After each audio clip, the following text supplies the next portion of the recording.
Hi hello friends, good afternoon. Welcome back to my YouTube channel. ಹಾಗಾಗಿ ಹಬ್ಬದ preparation ಎಲ್ಲ ನಡೀತಾ ಇದೆ. 2-3 ಡೇಸಿಂದ ಮನೆ ಕ್ಲೀನಿಂಗು ಅದು ಇದು ಅದೇ ಆಗ್ಬಿಡ್ತು. ಸೊ ಹಂಗಾಗಿ ಬ್ಲಾಗ್ ಮಾಡೋಕ್ಕೆ ಆಗ್ತಾ ಇಲ್ಲ ಕಂಟಿನ್ಯೂಸ್ ಆಗಿ. ಮಳೆ ಬೇರೆ ಬರ್ತಿದೆಯಲ್ಲ, ಮನೆ ಕ್ಲೀನಿಂಗು ಮತ್ತು ಬಟ್ಟೆಗಳೆಲ್ಲ ಒಣಗಾಕೋದು ತೆಗಿಯೋದು ಇದೇ ಆಗಿಬಿಟ್ಟಿದೆ. ಸೊ ಇವತ್ತು ಈಗೆಲ್ಲ ಅಡುಗೆ ಮಾಡಿ ಈಗ ಇನ್ನೇನು ಮಕ್ಕಳನ್ನ ಸ್ಕೂಲಿಂದ ಕರ್ಕೊಂಬರೋ ಟೈಮ್ ಆಯಿತು ಆಲ್ರೆಡಿ. ಹಾಗಾಗಿ ಸ್ಕೂಲ್ ಹತ್ರ ಹೋಗಿ ಬರೋಣ ಅಂತ ಹೇಳಿಬಿಟ್ಟು ಈಗ ಅಡುಗೆ ಎಲ್ಲ ರೆಡಿ ಮಾಡಿದ್ದೀನಿ. ಬಸ್ಸಾರು ಮಾಡಿದ್ದೀನಿ. ಸೊ ಬಸ್ಸಾರು ತುಂಬ ಚೆನ್ನಾಗಿರುತ್ತೆ. ಹುರುಳಿಕಾಳು ಬಸ್ಸಾರು ಸೊಪ್ಪು ಹಾಕ್ಬಿಟ್ಟು ಮಾಡಿದ್ರೆ ಸೂಪರ್ ಕಾಂಬಿನೇಷನು.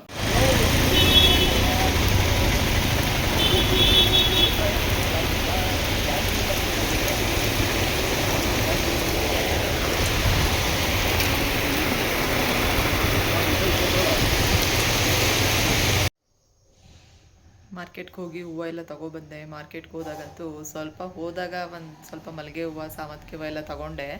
ಆಮೇಲೆ ಅದು ಸಿಕ್ಕಾಪಟ್ಟೆ ಮಳೆ ಬಂದುಬಿಡ್ತು. ಬೇರೆ ಏನೂ ತೊಗೊಳಕ್ಕಾಗಲಿಲ್ಲ. ತಾವರೆ ಹೂವು ಅಂತೂ ಇರಲೇ ಇಲ್ಲ. ಸೊ ಬಳೆ ಅದೆಲ್ಲ ತೊಗೊಬೇಕಿತ್ತು, ಏನೂ ತೊಗೊಳ್ಳಿಲ್ಲ. ಸೊ ಮಳೆ ಜೋರಾಯಿತು. ಸ್ವಲ್ಪ ಒಂದು ಹಾಫ್ ಆನ್ ಅವರ್ ಏನೋ ಅಲ್ಲೇ ನಿಂತಿದ್ದೆ. ಆಮೇಲೆ ಮಳೆ ಸ್ವಲ್ಪ ಸಣ್ಣ ಆದಮೇಲೆ ಬಂದುಬಿಟ್ಟೆ. ಸೊ ಈ ಮಳೇಲಿ ಏನು ತೊಗೊಳಕ್ಕಾಗುತ್ತೆ. ಟೈಮ್ ಬೇರೆ ಆಗಲೇ 6:30 ಆಗ್ತಾಯಿತ್ತು. ಹಾಗಾಗಿ ಬಂದುಬಿಟ್ಟೆ. ಪರವಾಗಿಲ್ಲ, ಹೂವು ಎಲ್ಲ ಕಮ್ಮಿ ಆಗಿದೆ. ಸಾವಂತಿಗೆ ಹೂವು 180, 200, 240 ಇಲ್ಲೆಲ್ಲ ಚೆನ್ನಾಗಿದೆ. ಸೊ ಮಲ್ಲಿಗೆ ಹೂವು ಅಷ್ಟೇ 1/4 kg 150, 200ಕ್ಕೆಲ್ಲ ಸಿಗ್ತಾಯಿದೆ. ಸ್ವಲ್ಪ ಕಮ್ಮಿ ಆಗಿದೆ ಮಲ್ಲಿಗೆ ಹೂವು. ಬಟ್ ಕನಕಾಂಬರ ಮಾತ್ರ 4,000 ರೂಪಾಯಿ kg ಅಂತ ಹೇಳಿದ್ರು. ಹಾಗಾಗಿ ಕನಕಾಂಬರ ಏನು ತರೋದಕ್ಕೆ ಹೋಗಲಿಲ್ಲ. ಸಾವಂತಿಗೆ ಇದ್ದೀನಿ ಈಗ. ಹೂವು ಎಲ್ಲ ಇಲ್ಲೊಂದೆರಡು ಕವರ್ ಇದೆ, ಇಲ್ಲೊಂದು ಕವರ್ ಇದೆ. ಸೊ ಸ್ವಲ್ಪ ಇದೆ. ಇಲ್ಲೊಂದಿಷ್ಟು ಕಟ್ಟಿದ್ದೀನಿ, ಇಲ್ಲೂ ಕಟ್ಟಿಟ್ಟಿದ್ದೀನಿ. ಇಲ್ಲೆಲ್ಲ ಒಂದು 3 ಹಾರಗಳು ಪೋಣಿಸಿದ್ದೀನಿ. ಸೊ ಇವತ್ತೆಲ್ಲ ಹೂವು ಎಲ್ಲ ಕಟ್ಟಿ ನೀಟಾಗೆಲ್ಲ ಎತ್ತಿಟ್ಬಿಟ್ರೆ ಇನ್ನು ಮಲ್ಲಿಗೆ ಹೂವು ಪೋಣಿಸ್ಬೇಕು. ಅದು ಎಷ್ಟೊತ್ತಾಗುತ್ತೋ ಪೋಣಿಸೋದು ಗೊತ್ತಿಲ್ಲ. ಸೊ ಟೈಮ್ ಆಲ್ರೆಡಿ 10:30 ಆಗಿದೆ. ಮಕ್ಕಳೆಲ್ಲ ಈಗ ವಾಕಿಂಗ್ ಹೋಗಿದ್ದಾರೆ. ಸೊ ನಾನು ಇದನ್ನೆಲ್ಲ ಸ್ವಲ್ಪ ಕಟ್ಬಿಟ್ಟು ಎತ್ತಿಟ್ಬಿಡೋಣ ಇವತ್ತೇ. ನಾಳೆ ಇನ್ನು ಎಲ್ಲ ಪ್ರಿಪ್ರೇಷನ್ಸ್ ಸ್ಟಾರ್ಟ್ ಆಗುತ್ತಲ್ಲ, ಹಾಗಾಗಿ ಅಂತ ಇವತ್ತೆಲ್ಲ ಹೂವು ಕೆಲಸ ಮುಗಿಸೋಣ ಅಂತ ಅಂದ್ಕೊಂಡಿದ್ದೀನಿ. ನೋಡಿ, ಇಲ್ಲೊಂದು ಸ್ವಲ್ಪ ಹೂವು ಕಟ್ಟಿದ್ದೀನಿ. ಇದೆಲ್ಲ ಪೋಣಿಸಿದ್ದೀನಿ, ಒಂದು 3 ಹಾರ ಥರ. ನೋಡಿ, ಇದೆಲ್ಲ ಸಾವಂತಿಗೆ ಇದೆ. ಶನಿವಾರಕ್ಕೂ ಆಗುತ್ತೆ ಹೂವು ಅಂತ ಹೇಳ್ಬಿಟ್ಟೆಲ್ಲ ತೊಗೊಂಡು ಬಂದಿದ್ದೀನಿ. ಸೊ ಇನ್ನೂ ಇಷ್ಟಿದೆ ಕಟ್ಟೋದು. ಇದಾದಮೇಲೆ ಮಲ್ಲಿಗೆ ಹೂವು ಎಲ್ಲ ಪೋಣಿಸೋಣ ಅಂತ ಅಂದ್ಕೊಂಡಿದ್ದೀನಿ. ಇನ್ನು ಟೈಮ್ ಆಗಿದೆ ಆಲ್ರೆಡಿ 10:30 ಆಗ್ತಾಯಿದೆ. ನೋಡೋಣ ಇನ್ನೂ ಎಷ್ಟೊತ್ತಾಗುತ್ತೆ ಅಂತ ಹೇಳಿಬಿಟ್ಟು ಇವತ್ತೇ ಹೂವು ಎಲ್ಲ ನೀಟಾಗೆಲ್ಲ ಪ್ಯಾಕ್ ಮಾಡಿ ಕಟ್ಬಿಟ್ಟು ಎತ್ತಿಟ್ಬಿಟ್ರೆ ನಾಳೆಗೆ ಅದ್ರದ್ದು ಪ್ರಾಬ್ಲಮ್ ಇರೋಲ್ಲ. ಇಲ್ಲಾಂದರೆ ನಾಳೆ ಸೊ ಪ್ರಿಪೇರ್ ಮಾಡೋದೇ ಆಗುತ್ತೆ. ಬಟ್ ಅದರಲ್ಲೂ ಹೂವು ಯಾವಾಗ ಕಟ್ಕೊಂಡು ಕೂತ್ಕೊಳ್ಳಿ ಅಂತ ಅಷ್ಟೇ. ಸೊ ಮೊದಲೇ ಎಲ್ಲ ಪ್ರಿಪ್ರೇಷನ್ ಮಾಡಿದರೆ ನಾಳೆ ಎಲ್ಲ ದೇವ್ರ ಮನೆ ಕ್ಲೀನ್ ಮಾಡ್ಕೊಂಡು ಇನ್ನೂ ಅದು ಬೇರೆ ತುಂಬ ಕೆಲಸ ಇದೆ. ನೋಡಿ, ಈಗ ಸಾವಂತಿಗೆ ಎಲ್ಲ ಮುಗೀತು. ಈಗ ಮಲ್ಲಿಗೆ ಹೂವು ಪೋಣಿಸೋಣ ಅಂತ ಪೋಣಿಸ್ತಾ ಇದ್ದೀನಿ. 1/4 kg ತೊಗೊಂಬಂದಿದ್ದೆ. ಸೊ ಈಗ ಸ್ಟಾರ್ಟ್ ಮಾಡಿದ್ದೀನಿ ಪೋಣಿಸೋದಕ್ಕೆ. ರೋಸ್ ಹಾಕ್ಬಿಟ್ಟು ಪೋಣಿಸಿದ್ರೆ ಹಾರ ಥರನೇ ಆಗುತ್ತೆ, ತುಂಬ ಚೆನ್ನಾಗಿರುತ್ತೆ. ನೆಕ್ಸ್ಟ್ ಡೇ ಇದು ಬ್ಲಾಗ್ ಕಂಟಿನ್ಯೂ ಮಾಡ್ತಿರೋದು. ಮಗಳಿಗೆ ಸ್ಕೂಲಲ್ಲಿ ಇಂಡಿಪೆಂಡೆನ್ಸ್ ಡೇ ಸೆಲೆಬ್ರೇಷನ್, ಹಾಗಾಗಿ ರೆಡಿಯಾಗಿ ಹೋಗ್ತಾ ಇದ್ದಾಳೆ. ಡ್ರೆಸ್ ತಂದಿದ್ದಂಥದ್ದು. ಇದಕ್ಕೆ ಆರೆಂಜ್ ಕಲರ್ ದುಪಟ್ಟ ಹಾಕ್ಕೊಂಡಿದ್ದಾಳೆ. ತುಂಬ ಚೆನ್ನಾಗಿ ಕಾಣಿಸ್ತಾ ಇತ್ತು. ಮಕ್ಕಳೆಲ್ಲ ಸ್ಕೂಲಿಗೆ ಹೋದರು. ಟಿಫನ್ ಇವತ್ತು ಪಡ್ಡು ಮಾಡಿದ್ದೆ. ಸೊ ತುಂಬ ಚೆನ್ನಾಗಿ ಬಂದಿತ್ತು. ಪಡ್ಡು ಅಂತೂ ತುಂಬ ಟೇಸ್ಟಿಯಾಗಿ ಬಂದಿತ್ತು. ಮೀಶೋಯಿಂದ ಒಂದು ಸ್ಮಾಲ್ ಸರ ಚೈನ್ ಬುಕ್ ಮಾಡಿದ್ದೆ. ನೋಡಿ ಈ ರೀತಿ ಹೇಗಿದೆ ಅಂತ, ತುಂಬ ಚೆನ್ನಾಗಿದೆ. ಸೊ ಸಿಂಪಲ್ಲಾಗಿ ಈ ರೀತಿ ಈಗ ಟ್ರೆಂಡಿಂಗಲ್ಲಿದೆ ಅಲ್ಲ, ಸೊ ಹಾಗಾಗಿ ನೋಡೋಣ ಯಾವ ರೀತಿ ಇದೆ ಅಂತ ಬುಕ್ ಮಾಡಿದೆ. ಸೊ ತುಂಬ ಚೆನ್ನಾಗಿದೆ. ವೇರ್ ಮಾಡಿ ನೋಡೋಣ ಹೇಗೆ ಬರುತ್ತೆ ಏನು ಅಂತೇಳಿ. ಕಲರು ಎಲ್ಲನೂ ಚೆನ್ನಾಗಿದೆ. So ಸಣ್ಣದಾಗಿದೆ chain. ಸೊ ನೋಡೋಣ ಹೇಗಿರುತ್ತೆ ವೇರ್ ಮಾಡಿದ್ರೆ ಅಂತ. ಪರ್ಲಿದೆ. ನೆಕ್ಸ್ಟ್ ಬಾಳೆಹಣ್ಣೆಲ್ಲ ತೊಗೊಂಬರೋಣ ಅಂತ ಮನೆ ಹತ್ರನೇ ಒಂದು ಮಂಡಿ ಇದೆ. ಇದು ಹೋಲ್ಸೇಲ್ ರೇಟಲ್ಲಿ ಕೊಡ್ತಾರೆ ಇಲ್ಲೆಲ್ಲ. ಸೊ ಹಾಗಾಗಿ ಎಲೆ, ಬಾಳೆಹಣ್ಣು, ವಿಳೆದೆಲೆ, ಹಣ್ಣೆಲ್ಲ ತಂದು ಇಟ್ಕೊಂಡ್ಬಿಟ್ರೆ ಸರಿ ಹೋಗುತ್ತೆ ಅಂತ ಇವತ್ತೇ 110 ರೂಪಾಯಿ kg ಇದೆ ಬಾಳೆಹಣ್ಣು. ಏಲಕ್ಕಿ ಬಾಳೆಹಣ್ಣು, ಪಚ್ಚ ಬಾಳೆಹಣ್ಣು 40 ರೂಪಾಯಿ ನಾರ್ಮಲ್ ರೇಟೇ ಇದೆ. ಸೊ ಈಗ ನೆಕ್ಸ್ಟು ಬಾಳೆಹಣ್ಣು ತೊಗೊಂಡು ಇಲ್ಲಿ ತಾವರೆ ಹೂವು ನೋಡಿ ಹಾರ ಕಟ್ಟಿದ್ದಾರೆ, ತುಂಬ ಚೆನ್ನಾಗಿದೆ. ಸೊ ಹಾಗಾಗಿ ಇಲ್ಲಿ ನೋಡಿಬಿಟ್ಟೆ ಬಂದಿದ್ದಂಥದ್ದು. ತಾವರೆ ಹೂವು ನೆನ್ನೆ ಸಿಕ್ಕಿರಲಿಲ್ಲ, ಹಾಗಾಗಿ ಇವತ್ತು ಇಲ್ಲಿ ತೊಗೊಂಡು ಹೋಗೋಣ ಅಂತ ಹೇಳಿಬಿಟ್ಟು ತಾವರೆ ಹೂವು ತೊಗೊಂಡೆ. ಇಲ್ಲೂ ಅಷ್ಟೇ ತುಂಬ ಚೆನ್ನಾಗಿತ್ತು ತಾವರೆ ಹೂವು ಅಂತೂ. ನೋಡಿ ಎಷ್ಟು ದಪ್ಪ ದಪ್ಪ ಇದೆ, ತುಂಬ ಚೆನ್ನಾಗಿ ಸಿಕ್ತು. ನಾನು ತಾವರೆ ಹೂವನ್ನೇ ಸಿಗಲಿಲ್ವಲ್ಲ ಅಂತ ಯೋಚನೆ ಮಾಡ್ತಾಯಿದ್ದೆ. ತುಂಬ ಚೆನ್ನಾಗಿ ಸಿಕ್ತು. ನೋಡಿ ಈ ರೀತಿ ಹಾರ ಎಲ್ಲ ಮಾಡಿದ್ದಾರೆ. ಹಾರ 800 ರೂಪಾಯಿ ಅಂತ ಹೇಳಿದ್ರು ತಾವರೆ ಹೂವಿನ ಹಾರ. ಇಲ್ಲಿ ಬೆಟ್ಟದ ನೆಲ್ಲಿಕಾಯು ಅಷ್ಟೇ ತುಂಬ ಫ್ರೆಶ್ ಆಗಿ ಸಿಗುತ್ತೆ. ನಾನು ಇಲ್ಲೇ ತೊಗೊಳೋದು ಯಾವಾಗ್ಲೂ. ಇವತ್ತು ಗುರುವಾರ, ನಾಳೆ ಶುಕ್ರವಾರ, ಇಂಡಿಪೆಂಡೆನ್ಸ್ ಡೇ. ನಾನು ನಾಳೆ ವರಮಹಾಲಕ್ಷ್ಮಿ ಹಬ್ಬ ಮಾಡೋಣ ಅಂತ ಅಂದ್ಕೊಂಡಿದ್ದೀನಿ. ಲಾಸ್ಟ್ ವೀಕ್ ಮಾಡಲಿಲ್ಲ, ಹಾಗಾಗಿ ಸೊ ಅದಕ್ಕೆ ಸ್ವಲ್ಪ ಎಲ್ಲ ಪ್ರಿಪ್ರೇಷನ್ ಎಲ್ಲ ಮಾಡ್ಕೊತಾ ಇದ್ದೀನಿ. ಹಬ್ಬ ಅಂದರೆ ಗೊತ್ತೇ ಇದೆಯಲ್ಲ ಎಲ್ಲ ನಿಮಗೆ. ಸೊ ಎಷ್ಟು ಥರದಿರುತ್ತೆ, ಮನೇಲಿ ಎಷ್ಟು ಕೆಲಸ ಇರುತ್ತೆ, ಮತ್ತು ದೇವ್ರಿಗೆ ಎಲ್ಲನೂ ಎಷ್ಟು ಕೆಲಸ ಇರುತ್ತೆ ಮಾಡೋವಂಥದ್ದು. ದೇವ್ರ ಪಾತ್ರೆಗಳೆಲ್ಲ ಕ್ಲೀನ್ ಮಾಡ್ಕೊಳ್ಳೋದು, ದೇವ್ರ ಸಾಮಾನು, ದೇವ್ರ ಮನೆ ಕ್ಲೀನ್ ಮಾಡಿ. ಸೊ ಮನೆ ಈ ಹಬ್ಬಗಳು ಬಂತು ಅಂದ್ರಂತೂ ಫುಲ್ಲು ಬ್ಯುಸಿ ಅಂದರೆ ಬ್ಯುಸಿ. ಸೊ ಫುಲ್ ಕೆಲಸನೇ ಆಗಿಬಿಡುತ್ತೆ, ಎಷ್ಟು ಮಾಡಿದ್ರೂ ಮುಗಿಯೋದೇ ಇಲ್ಲ ಕೆಲಸ, ಹಾಗಾಗ್ಬಿಡುತ್ತೆ. ಸೊ ನಾನು ನಾಳೆ ಮಾಡೋಣ ಅಂತ ಅಂದ್ಕೊಂಡಿದ್ದೀನಿ. ನಾಳೆನೂ ಒಳ್ಳೆ ದಿನ. ಸೊ ಕೃಷ್ಣ ಜನ್ಮಾಷ್ಟಮಿ ಇದೆ ನಾಳೆ, ಮತ್ತು ನಾಡಿದ್ದು ಒಂದೊಂದು ಕ್ಯಾಲೆಂಡ್ರಲ್ಲಿ ನಾಳೆ ಕೊಟ್ಟಿದ್ದಾರೆ, ಒಂದೊಂದರಲ್ಲಿ ಶನಿವಾರ ಕೊಟ್ಟಿದ್ದಾರೆ. ಶ್ರಾವಣ ಶನಿವಾರನೂ ಕೂಡ ಅಲ್ವಾ. ಸೊ ಹಾಗಾಗಿ ಶ್ರಾವಣನೂ ಮಾಡ್ಬೋದು, ವರಮಹಾಲಕ್ಷ್ಮಿನೂ ಕೂರಿಸೋಣ ಅಂತ ಹೇಳಿಬಿಟ್ಟು ಸೊ ಎಲ್ಲ ಪ್ರಿಪ್ರೇಷನ್ ಮಾಡ್ಕೊತಾ ಇದ್ದೀನಿ. ಸೊ ಮಾಡ್ತಾಯಿದ್ರು ನೋಡ್ಕೊಂಡು ಬಂದು ನಾನು ಇದೇ ಥರ ಮಾಡಿದ್ದೀನಿ. ಸೊ ಮೇಲ್ಗಡೆ ಎಲ್ಲ ಎಲೆ ತೆಗೆದು ಮಾಡಿದ್ದೀನಿ, ತುಂಬ ಚೆನ್ನಾಗಿದೆ. ಸೊ ನೆಕ್ಸ್ಟು ಬಾಳೆಹಣ್ಣು ಕುಂಕುಮಕ್ಕೆ ಅಂತೆಲ್ಲ ತೊಗೊಂಡು ಬಂದೆ. ಸೊ ಬಾಳೆಹಣ್ಣು ಅಷ್ಟೇ 110 ರೂಪಾಯಿ kg, ಏಲಕ್ಕಿ, ಪಚ್ಚ ಬಾಳೆಹಣ್ಣು 40 ರೂಪಾಯಿ kg. ಸೊ ಅವ್ಯಾಕಾಡೋನು ಇತ್ತು ಅಲ್ಲಿ 100 ರೂಪಾಯಿ kg ಅಂತ ಹೇಳಿಬಿಟ್ಟು, ಹಾಗಾಗಿ ಅದು ತಂದೆ. ಬೆಳೆಗಳೆಲ್ಲ ತೊಗೊಂಡು ಬಂದಿದ್ದೀನಿ ಕುಂಕುಮ ಕೊಡೋದಕ್ಕೆ ಅಂತ ಹೇಳಿಬಿಟ್ಟು. ದೇವರಿಗೆ ಮಲ್ಲಿಗೆ ಹೂವು ಮತ್ತು ತಾವರೆ ಹೂವು ಎಲ್ಲ ತುಂಬ ಪ್ರೀತಿಯಂತೆ ವರಮಹಾಲಕ್ಷ್ಮಿಗೆ. ಸೊ ಕಮಲದ ಮೊಗದೋಳೆ, ಕಮಲದ ಕಣ್ಣೋಳೆ ಅಂತ ಹೇಳಿ ದೇವರಿಗೆ ಹೇಳ್ತಾರಲ್ವ. ಸೊ ಹಾಗಾಗಿ ಸುವಾಸನೆ ಭರಿತವಾದಂಥ ಹೂಗಳು, ಮಲ್ಲಿಗೆ ಹೂವು ದೇವರಿಗೆ ತುಂಬ ಇಷ್ಟ, ತುಂಬ ಪ್ರೀತಿ ಅಂತ ಹೇಳ್ತಾರೆ. ಹಾಗಾಗಿ ಮಲ್ಲಿಗೆ, ಸಂಪಿಗೆ ಮತ್ತು ಇದು ತಾವರೆ ಹೂವು ತುಂಬ ಶ್ರೇಷ್ಠವಾದದ್ದು, ದೇವರಿಗೆ ಅದನ್ನೇ ಉಪಯೋಗಿಸಿದ್ರೆ ಅಂತ ಹೇಳಿ. ನೋಡಿ, ತಾವರೆ ಹೂದು ಮೇಲ್ಗಡೆ ಇರೋವಂಥ ಎಲೆಗಳನ್ನೆಲ್ಲ ತೆಗೆದು ಹಾಕಿದ್ದೀನಿ. ಸೊ ಇದನ್ನು ಯಾವ ರೀತಿ ಫೋಲ್ಡ್ ಮಾಡೋದು ಈ ರೀತಿ ಅಂತಂದರೆ ತುಂಬ ಈಸಿನೇ. ನೋಡಿ, ತುಂಬ ಚೆನ್ನಾಗಿ ಕಾಣಿಸ್ತಾ ಇದೆ ಫೋಲ್ಡ್ ಮಾಡಿರೋದಕ್ಕೆ. ಎಲೆಗಳನ್ನ ಹೀಗೆ ಒಳಗಡೆ ಫೋಲ್ಡ್ ಮಾಡ್ಕೊಬೇಕು.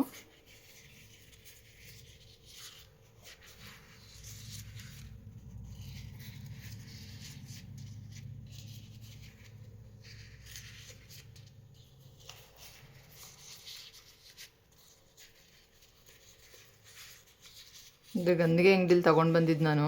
ಗಂದಿಗೆ ಅಂಗಡಿಲಿ ಅವರು ಹಾರ ಮಾಡ್ತಾಯಿದ್ರು ಈ ರೀತಿ ಫೋಲ್ಡ್ ಮಾಡಿ. ತುಂಬ ದಪ್ಪದ್ದು ಸಿಕ್ತು ನನಗೆ.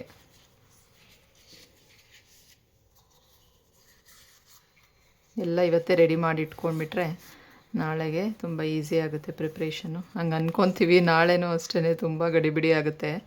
ಪೂಜೆ ಮಾಡೋವರೆಗೂ ಫುಲ್ ಗಡಿಬಿಡಿನೇ. ನೋಡಿ ಎಷ್ಟು ಚೆನ್ನಾಗಾಯ್ತಲ್ಲ.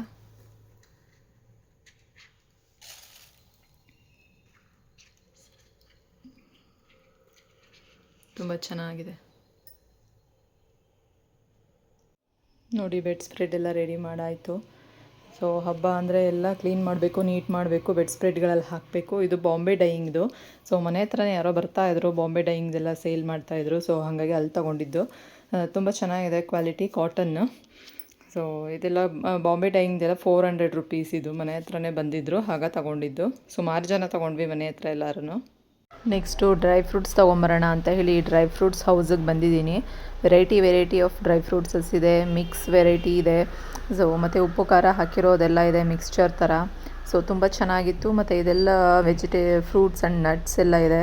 ಇದು ಬ್ರೇಕ್ಫಾಸ್ಟ್ ಅಂತ ಹಾಕಿದರು, ಬ್ರೇಕ್ಫಾಸ್ಟ್ ನಟ್ಸ್ ಅಂತ. ಅಂದರೆ ನಾನು ಮಾಲ್ಟ್ ಪೌಡ್ರಿಗೆ ಹಾಕ್ತೀನಲ್ವ, ಕುಂಬಳಕಾಯಿ ಬೀಜ, ಕಲ್ಲಂಗಡಿ ಬೀಜ, ಸೂರ್ಯಕಾಂತಿ ಬೀಜ, ಡ್ರೈ ಫ್ರೂಟ್ಸ್ಗಳು ಮತ್ತು ಬೇರೆ ಸೀಡ್ಸ್ಗಳೆಲ್ಲ ಮಿಕ್ಸ್ ಇತ್ತು. ಸೊ ದ್ರಾಕ್ಷಿನಲ್ಲೇ ಒಂದು 3-4 ಥರ ವೆರೈಟಿ ಇತ್ತು. ಡ್ರೈ ಫ್ರೂಟ್ಸಲ್ಲೂ ವೆರೈಟಿ ಇರೋದನ್ನ ಇಲ್ಲಿ ಬಂದರೆ ನೋಡ್ಬೋದು ಚೆನ್ನಾಗಿ. ಮತ್ತು ನೋಡಿ ಎಷ್ಟು ವೆರೈಟಿ ಇದೆ ಅಂತ. ನೆಲ್ಲಿಕಾಯಲ್ಲಿ ಮಾಡಿರೋ ಅಂಥದ್ದು, ಕಿವಿ ಫ್ರೂಟಲ್ಲಿ ಮಾಡಿರೋ ಅಂಥದ್ದು, ಪೈನಾಪಲ್ ಒಣಗಿಸಿ ಅದರಲ್ಲಿ ಮಾಡಿರೋ ಅಂಥದ್ದು. ಸೊ ತುಂಬ ವೆರೈಟಿ ಇತ್ತು. ನಾನು ಎಲ್ಲ ನೋಡಿಕೊಂಡು ಅದರ ರೇಟ್ಗಳೆಲ್ಲ ಅಲ್ಲೇ ಹಾಕಿದ್ದಾರೆ. ಮಖಾನ ಇದು ಅಷ್ಟೇ ಇಲ್ಲಿದೆ ನೋಡಿ, ಅದರ ರೇಟ್ ಎಲ್ಲದರದ್ದು ರೇಟ್ಗಳೆಲ್ಲ ಅಲ್ಲಲ್ಲೇ ಹಾಕಿದರು. ಅದನ್ನೆಲ್ಲ ನೋಡಿಕೊಂಡು ಎಷ್ಟಿರ್ಬೋದು ಏನು ಅಂತ. ಯಾವ್ಯಾವ ವೆರೈಟಿ ನಾವು ನೋಡೇ ಇಲ್ಲ, ಆ ಥರದ್ದೆಲ್ಲ ಇತ್ತು ಇಲ್ಲಿ. ಇದೇನು ಪೈನಾಪಲ್ ರೈಸ್.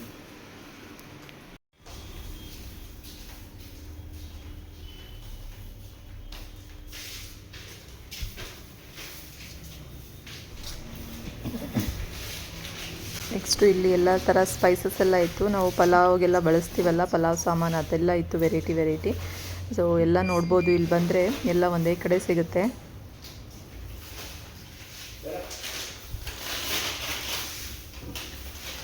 ಕಲ್ ಸಕ್ಕರೆ ಕೊಡಿ. ಎಷ್ಟದು ಕೊಡಿ, ಒಂದು 4 kg.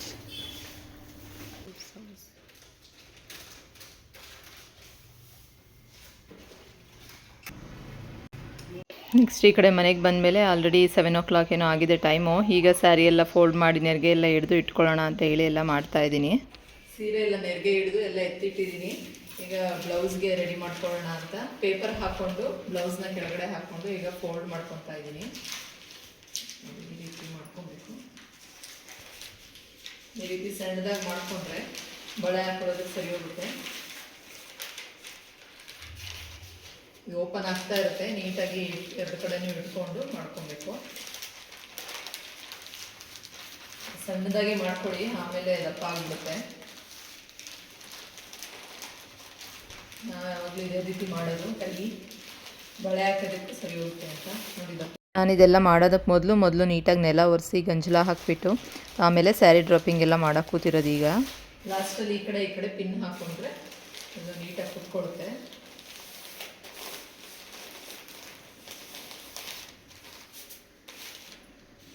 ನೋಡಿ, ಪೇಪರ್ ಇರೋದು ಒಂದು ಸ್ವಲ್ಪನೂ ಕಾಣಲ್ಲ. ಈ ಕಡೆ ಎಡ್ಜಸ್ಸಲ್ಲಿ ಪಿನ್ ಹಾಕ್ಕೊಂಡ್ರೆ ಸರಿ ಹೋಗುತ್ತೆ.